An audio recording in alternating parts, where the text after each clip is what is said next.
আসসালামু আলাইকুম মালয়েশিয়া প্রবাসী ভাইগণ, আশা করি আপনার প্রত্যেকে ভালো আছেন। মালয়েশিয়া প্রবাসীদের স্বপ্ন কি ভেঙে যাবে? 13টি ভিসার এজেন্সির বিরুদ্ধে দুদকের মামলা ফাঁস করলো সব সত্য।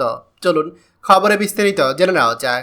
মালয়েশিয়া শ্রমিক পাঠানোর ক্ষেত্রে ভয়াবহ দুর্নীতির অভিযোগে বাংলাদেশের 13টি ওভারসিজ রিক্রুটিং এজেন্সি কোম্পানির চেয়ারম্যান, ব্যবস্থাপনা পরিচালক সহ মোট 31 জনের বিরুদ্ধে মামলা করেছে দুর্নীতি দমন কমিশন দুদক।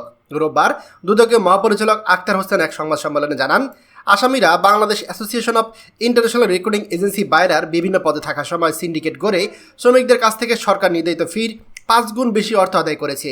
সরকার নির্ধারিত 78,990 টাকার পরিবর্তে শ্রমিকদের কাছ থেকে কয়েক গুণ বেশি অর্থ নিয়ে মোট 1,159 কোটি টাকা আত্মসাৎ করার অভিযোগ রয়েছে। চুক্তি অনুযায়ী শ্রমিক বাছাই ও অর্থ সংক্রান্ত শর্ত উপেক্ষা করে শ্রমিক পাঠানোর পুরো প্রক্রিয়া ব্যাপক অনিয়ম করা হয়েছে বলে দুদক অভিযোগ। ধাপে ধাপে অতিরিক্ত টাকা নেওয়া, অবৈধ অর্থ হস্তান্তর এবং রূপান্তরের মাধ্যমে মানি লন্ডারিং সব কিছুর সাথে জড়িত ছিল অভিযুক্ত ব্যক্তিরা।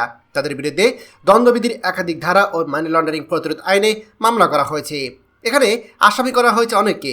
আসামির মধ্যে উল্লেখযোগ্য হচ্ছে আকাশ ভ্রমণের chairman Monsur Ahmed Kalam, winner overseas লিমিটেডের পরিচালক রহিমা হক ও মাহফুজুল হক, শাইন ট্রাভেলসের মালিক শাহাদাত হোসেন, নাভিগেটর লিমিটেডের চেয়ারম্যান শেখ মাহমুদুল শাহিদ রহমান সহ আর অনেকে। এছাড়াও আদি বেয়ার travels and tours, united manpower consultant, Greenland overseas, PR overseas limited, Jaharat overseas সহ মোট 13টি কোম্পানির পরিচালক ও চেয়ারম্যানরা এই মামলার আসামি হয়েছে।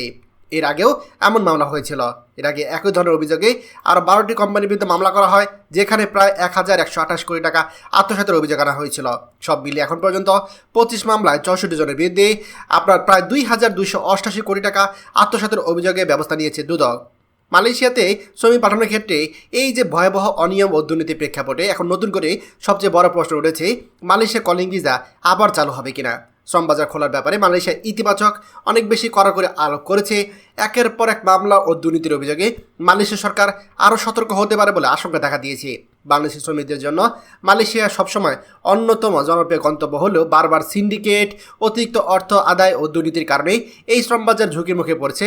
ফলে এখন হাজার হাজার শ্রমিক ও তাদের পরিবার দুশ্চিন্তায় রয়েছে। আর সর্বশেষ পরিস্থিতি বলছে, শ্রমিক পাঠানোর প্রক্রিয়ায় দুর্নীতি বন্ধে কঠোর পদক্ষেপ না নিলে মালয়েশিয়া কলিং ভিসা চালু আবারও অনিশ্চিত হয়ে যাবে। কিন্তু এখানেও একটা সমস্যা রয়েছে। মালয়েশিয়া সরকার চায় না বাংলাদেশে কলিং ভিসার এই যে আপনার সিন্ডিকেট, এই সিন্ডিকেট নিয়ে যে দুর্নীতি হয়েছে সেই দুর্নীতি কোনো তদন্ত হোক, এটা মালয়েশিয়া চায় না। আর যেহেতু বাংলাদেশ সরকার নতুন করে আবার তদন্ত শুরু করেছে, এখন মালয়েশিয়া সরকার হয়তো কলিং ভিসা চালু বন্ধ করে দিতে পারে। এটা হচ্ছে চরম বাস্তবতা। খবরটি আমাদের মালয়েশিয়া প্রবাসী সকল ভাইদের সাথে এখনই শেয়ার করে সবাইকে এই গুরুত্বপূর্ণ খবরটি জানার সুযোগ করে দিন। আর আপনি যদি আমাদের এই চ্যানেল নতুন হয়ে থাকেন, অবশ্যই আমাদের চ্যানেলটিকে সাবস্ক্রাইব করুন মালয়েশিয়া সকল গুরুত্বপূর্ণ খবরাখবর সবার আগে পাওয়ার জন্য। ধন্যবাদ সবাইকে। আমাদের সকল ভিডিও আপডেট সবার আগে পেতে আমাদের চ্যানেলটিকে সাবস্ক্রাইব করুন। সাবস্ক্রাইব করতে সাবস্ক্রাইব বাটনে ক্লিক করুন এবং বেল আইকনে চাপুন, যাতে আমাদের কোনো নতুন ভিডিও আপনি মিস না করুন।